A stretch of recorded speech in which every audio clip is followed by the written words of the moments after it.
true. Prisoners of war cannot be married. Look at it that way. I like to use the prison analogy because a lot of black people have been in what we call prisons. The code calls it greater confinement, but we're all confined. We're all born in prison, and the name of the prison system is the system of white supremacy. So prisoners of war are not married.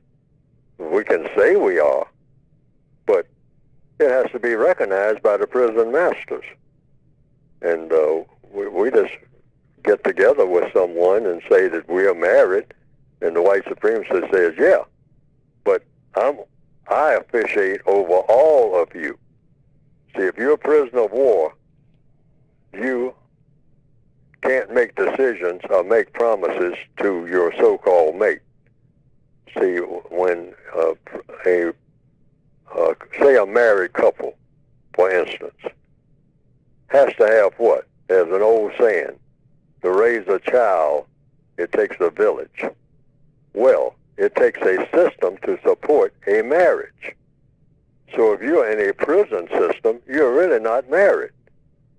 You can call a person your wife, but a lady can say, I have a husband. These are just words.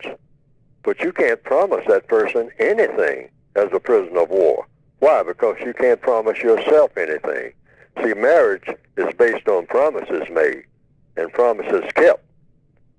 But you can't guarantee anything if you're a person of color on this planet to anybody, because you can't guarantee yourself that you'll even be breathing. If the white supremacists tell you when you're saying, I can't breathe, and the white supremacist says, yeah, I know you can't breathe because I got my arm locked around your neck. And if you die while I'm doing it, you're just a dead Negro, that's all. You're just a dead non-white person. Because I don't have to answer to anybody that looks like you. Ever. I have to answer to other white people. That's what white supremacy means.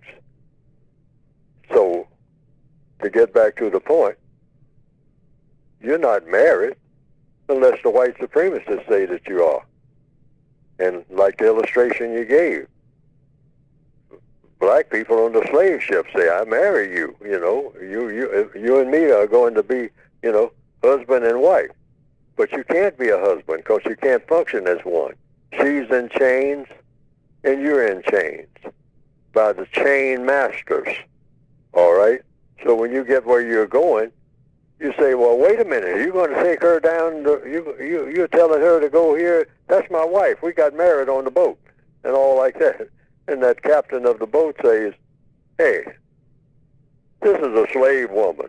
She's my slave. In fact, I had her last night, all right, when I called her up from the bottom of the ship before we landed, okay?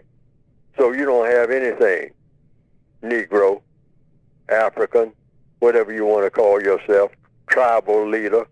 You're nothing to me. Neither is she.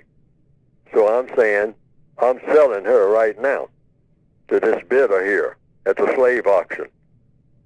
And she's going down the river. You're going to stay here with me.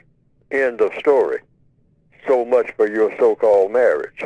Now that has not changed, because black people will say, well, yeah, I got a wife, but she's in California, but my job is up here in Minnesota. I got to do this, I got to do that. Say, well, how come she's not with you and whatnot? Well, I couldn't take her with me. Okay. Well, why couldn't I? I mean, our money wasn't good enough, wasn't long enough. And I have to move around a lot. I mean, in order to make a living. She doesn't have a job, so I have to move a lot. And my job calls, we can't have, it's the type of job where you can't have your woman with you all the time. Oh, according to whom? According to the people that run my job. And that is black people's plight all over the world. Right now, as we speak, there are black males by the millions who are working on jobs in places where a long ways from their village where they were born, and they're sending money back to what they call their family. They don't really have a family. Why? They're not together. They're not looking at each other. That's all in their imagination. They can't be with the person. They say, well, next year, as soon as this job, I'm a migratory laborer, and I'm in this foreign place, but next year I'll be back with you all. I mean, send me some pictures, and show me who's doing what and how the children have grown and all like that. That hasn't changed. By the millions, dark people moving all over the world. At the bidding of whom? Racist man and racist woman. That's why they are moving around. They can't stay where they are. Why can't they stay where they are?